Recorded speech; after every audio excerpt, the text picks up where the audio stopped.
A very important question that I want to ask all of you to know whether or not you agree with this. And I know it's something that a lot of people can relate to during their times growing up in school, especially high school. What is the best way to deal with people that were mean to you? How do you get revenge? How do you make them suffer for all those years of hell that they put you through?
Hello everyone. Once again, this is Dare to Speak.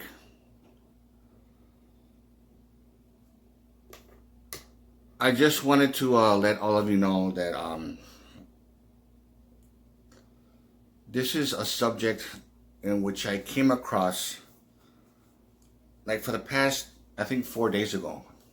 I thought about this because I was talking about this with someone. And I talked to a few people and they pretty much agree.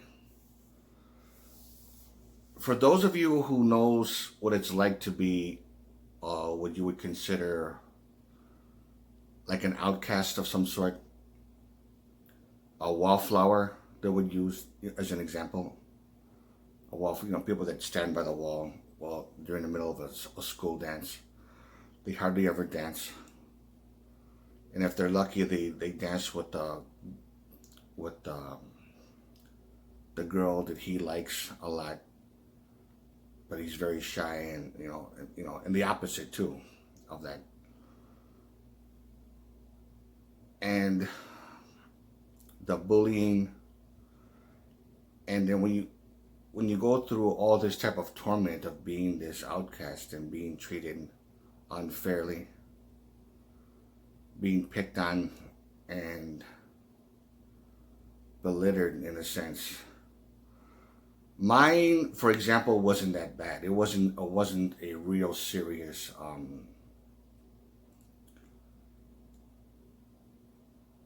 form of bullying or anything. Mine wasn't really severe. But in another aspect of it, when it comes to people who don't really like you all that much because they think you're a little weird, or they don't want to know you because they think you're a little bit weird, so they're aloof with you. They still talk to you, but they're aloof. Now, I was kind of a little bit of a nerd. I mean, I had glasses and everything. I was a skinny, nerdy kid. Especially from 7th grade up until 12th. And of course, if I were to show you my yearbook, which I should have taken out right away. Hang on. My yearbook at South Division High School.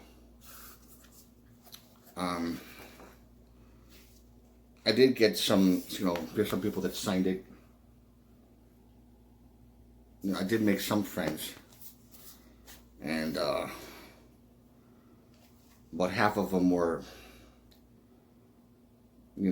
people that were in the Latin Kings and stuff like that. Even though I never really got involved in that shit, but I did make a fair amount of friends, and I tried to get as many girls that I liked to sign my yearbook too, even though they weren't exactly mean to me. They were just, they were okay. It wasn't like they weren't as close as I wanted them to be as friends. And yeah, I'm not gonna show you, but in my yearbook, I was in band, and you know how they say about people that are in band, they're like a nerd or one of those like outcast type people. But in my defense, I was pressured into going into it. I didn't want to, and I played saxophone, and I was doing pretty good with it, but I just didn't care for it. But I got pressured into it with my music by my music teacher and shit like that. And don't laugh, okay? But this is me in the corner. That's when I had my mullet thing going. This was the 1980s kind of thing. Hopefully it's not too blurry.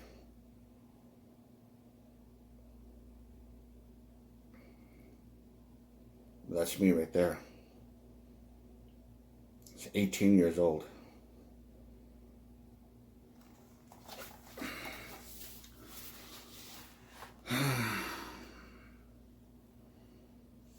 Oh, this Mexican girl that I know well is pretty nice. Look at that.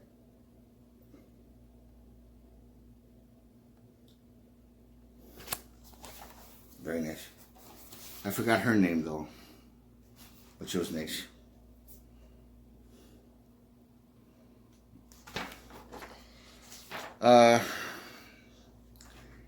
Yeah, I'm not gonna bother showing you because I look like a fucking geek.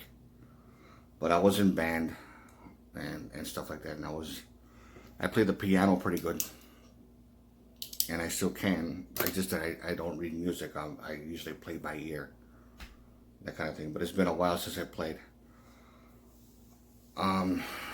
So, anyways, the point is, when someone goes through a great deal of torment having to do with other people that treated you like shit, or they didn't want to acknowledge you, they think of you as a nobody and stuff like that, and then pretty much when they graduate from high school that some of them might or most likely have a very good life. And let's just say that they were mean to you. They saw you as someone that was beneath them. How do you get revenge for something like that? Well, obviously, what you don't do is go on like do some kind of murder thing, or whatever. Like, I mean, I've seen enough horror movies to know that's not a smart thing to do. Even if you got away with it, I mean, that's very stupid. Now, the best way to get revenge, because some people, when they have a reunion, like a 10-year reunion, and of course, a lot of people use that as an advantage to get back at people, to see how successful they are. Like if they know that you actually made something of your life, you ended up getting a good job, you went to college, and you made very good money, and then you said to yourself, you know what, I'm pretty sure that my life was better than theirs. And then you go over there and it might be just as good as theirs, or maybe better, or not as good. But the point is, if you really want to put all those people in their place, the best thing to do is to destroy them with success. You torture them with success. And this is going to help for a lot of people out there, a lot of the viewers that are in high school right now. I don't know who else will be watching this that are actually young, someone in their early 20s. But the best way to get back at people is to torture them with success. You do whatever you can to make yourself successful on whatever your passion is. If your passion is music, be the best, the absolute best musician, that you could ever be. Whether it's playing the piano, whether it's the guitar, saxophone, and be like another Kenny G, or whatever the case may be. It does not matter. Or if you're an artist, be the best artist you can be. Put all of your passion and your heart into it. And if it gets to the point where you actually become very successful and you become rich and famous to the point that you actually you're a director of an art gallery because your talented art is so good, and then you actually bust your ass and work your way up to the top, and you manage to become the very best. Doing that and to keep climbing that ladder of success is the best way to actually torture people that were mean to you, who thought they were better than you, who treated you like crap, especially if it's girls. If you're a guy and there's these girls that didn't really appreciate your friendship, who actually failed to see your inner beauty. That's the best way to do it. Become successful, and then if you get them to notice you from that 10-year reunion or 20-year reunion or 15 or whatever it is, or you just somehow after so many years get them to notice you, that's the best way to make yourself feel a whole lot better. Torture your enemies with success. Especially if they're constantly saying, oh, this guy's not going to make anything of himself. This guy's a loser. He got bad grades. Let's say you got bad grades in school. You weren't really the smartest kid. Obviously, you're not going to go to college. But there's any kind of passion, anything that would make you successful, that down the line, after so many years, you'll become rich and popular, and the success just keeps growing and growing. That's the best way to do things. That's the best way to handle it. Especially if they look down on you and they actually know that you're not going to be anything better than a delta omega. And they're the alpha people or whatever, they think they're so much better than everybody else kind of thing. And they rub it in your face. The best way to do it is to torture them with success. And I stand by that very well. If you like this video, give it a thumbs up. Questions or comments, you know what to do.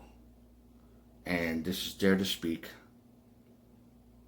And to all of you, take care.